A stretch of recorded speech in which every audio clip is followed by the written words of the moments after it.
नमस्कार, जय धन्वंतरी। अभी रजस्वला परिचर्या में क्या क्या परिचर्या करनी चाहिए और क्या क्या परिचर्या का निषेध किया गया है, क्या क्रियाएं नहीं करनी, तो उसका वर्णन अभी भाव प्रकाश नामक ग्रंथ में भाव मिश्र जी ने बताया है।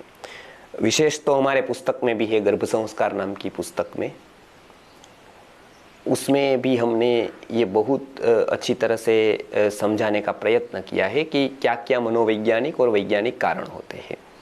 आगे हम अभी देखते हैं कि उसी धारा में आगे क्या करने का मना किया था, वो करने से वैयक्तिक स्तर पर स्त्री को क्या हानि होती है और आगे आने वाले गर्भ पे उसका क्या असर होता है। तो वो बताते हैं कि जैसे भूमि खनन करने का बताया, यानी निषिद्ध चेष्टा करने की मना किया था। हमने वो पिछले वीडियो में देखा है कि व्यर्थ बातें न करे। भूमि खनन अर्थात ऐसे तो भूमि को खोदना, लेकिन वो व्यर्थ बातें करना, व्यर्थ चीज को बढ़ावा देना, ये एक उसको कहते ना कि अस्वस्थ चित्त का लक्षण है, चंचल चित्त का लक्षण है। तो यदि कोई स्त्री ऐसा करती है, उसमें सब ले लेना है, केवल भूमि खनन नहीं है। तो व्यर्थ जो कुछ भी करती है तो उसका व्यर्थ क्रिया होती है, उसकी इंद्रियों का जो व्यापार होता है वो हीन योग या मिथ्या योग व्यापार, मिथ्या योग खास करके बताया गया है आयुर्वेद के ग्रंथों में। उसको हीन, मिथ्या और अति के भेद से उसमें बताया, सम के भेद से बताया है, हीन, मिथ्या और सम योग।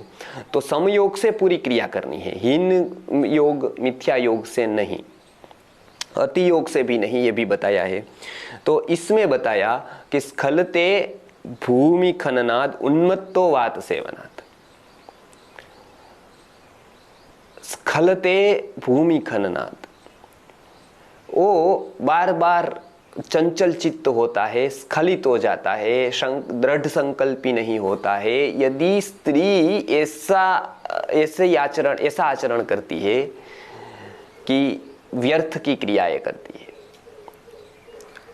अननेसेसरी, अनावश्यक बातें करना, अनावश्यक क्रियाएं करना, जैसे पत्ते खेलना, कैरम खेलना, अलग अलग ऐसी बातें में टाइम पास करना जिसको हम कहते हैं, व्यर्थ की बातों, तो ऐसा करने से दृढ़ संकल्प के लिए जो शांतता चाहिए, जो स्थिरता चाहिए, वो नहीं आती है उसके लिए। और वो नहीं आती है तो आगे आने वाले गर्भ पे भी वो नहीं आती है, तो वो भी संकल्प स्थिर नहीं हो सकता है, स्खलित हो जाता है। इसके लिए बताया स्खलते भूमि खननात्।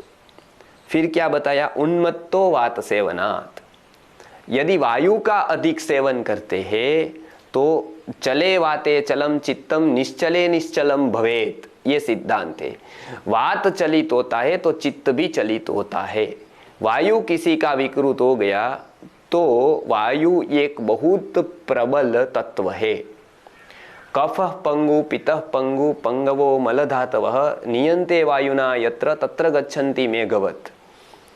कफ पंगु पितः पंगु, कफ और पंगु, पित्त पंगु है, लेकिन वात बहुत प्रबल है। जैसे वायु मेघ को जिस ओर ले जाता है उसी ओर मेघ चला जाता है, उसी तरह से वात जिस दोष को जहां पर ले जाता है वहां पर ही वो चला जाता है। इसीलिए वायु बढ़े ऐसी क्रिया नहीं करनी है। वायु कब बढ़ता है, तो वायु सेवन करने से बढ़ता है, समान्य वृत्ति। तो खुले पवन में बैठना, प्रवास यात्रा करना, घूमना, ये सब वायु बढ़ने के कारण है। तो वात सेवन यदि इस तरह का किया, पर्वतों में गए, वहां पर गए, वायु सेवन किया, तो यद्यपि आज वायु सेवन को अच्छा माना जाता है, लेकिन रजस्वला अवस्था में यदि वायु का सेवन किया तो बाहर प्रवास भी करना है, घूमना भी है, तो भूल कर भी रजस्वला अवस्था में नहीं जाना है, क्योंकि वही वायु का सेवन भारी पड़ सकता है हमको।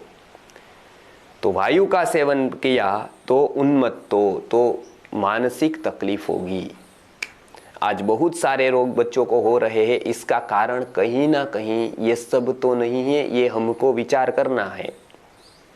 हम उसके ऊपर कुछ आगे बताने वाले हैं कि आज जितने भी रोग हो रहे हैं, चाहे ऑटिज्म हो या फिर सिजोफ्रेनिया हो या कुछ इस तरह के ही कॉम्प्लिकेटेड रोग हो, उसका कारण यहाँ तो नहीं छिपा है। वो वात की विकृति के कारण बहुत सारे रोग, आयुर्वेद में 80 प्रकार के अलग अलग रोग, उसमें भी मानसिक रोग की प्रबलता वायु के कारण बताई है। तो ये साइकोसोमेटिक डिसीज तो वायु की विकृति के कारण होते ही है। तो ये हम आगे उसका विचार करेंगे, लेकिन ये बताया है कि वात सेवन यदि रजस्वला अवस्था में करते हैं ज्यादा अधिक मात्रा में, तो इसके कारण आगे आने वाले गर्भ में उन्मत्तता आती है।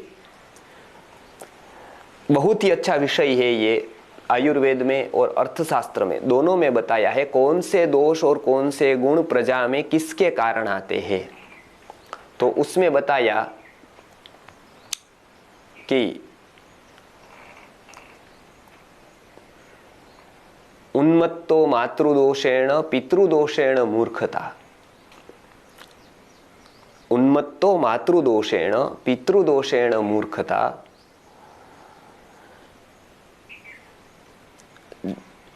कोई यदि उन्मत्त है, मानसिक विकृति है, वो तो ज्यादातर मातृपक्ष से आती है, माता से आती है, और मूर्खता है तो वो पिता से आती है। अदाता वंश दोषेण, अदाता जो है लोभी है, उस प्रकृति का है, बहुत संचय करने वाला है, तो अदाता वंश दोषेण, कर्म दोषात दरिद्रता, कर्म के दोष होने से वो व्यक्ति चारित्रहीन होता है। दरिद्र अर्थात ये अर्थ में है, धन के दरिद्र के अर्थ में नहीं है, लेकिन व्यर्थ की बातें करने वाला, व्यर्थ की चेतना के स्तर को खराब करने वाला, ये सभी इस तरह का होता है। तो उन्माद जो होता है वो मात्रा के कारण होता है। तो ये भी यहाँ पर बता रहे हैं कि वो उन्माद माता से कब और कैसे आता है। तो बताया है कि उन्मत्तो वात सेवनात्, वात सेवन से उन्मत्त होता है।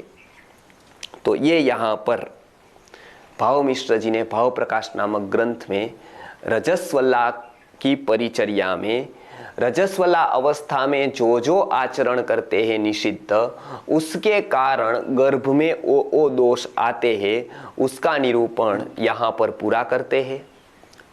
इतने दोष आएंगे, इतने करने से 3 दिनों तक 4 दिनों तक परिचर्या में ऐसा ऐसे आचरण करने पर ऐसे ऐसे दोष प्राप्त होंगे, ये यहाँ पर बता दिया।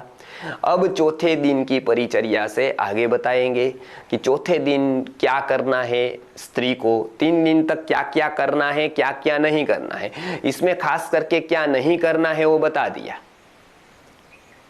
अब चौथे दिन से या 5वें दिन की परिचर्या अर्थात ऋतु का स्राव पूरा होने पर अब क्या करना है, इसकी परिचर्या का प्रारंभ अब भाव प्रकाश नामक ग्रंथ में होता है, वो हम आगे देखेंगे। नमस्कार, जय धन्वंतरि।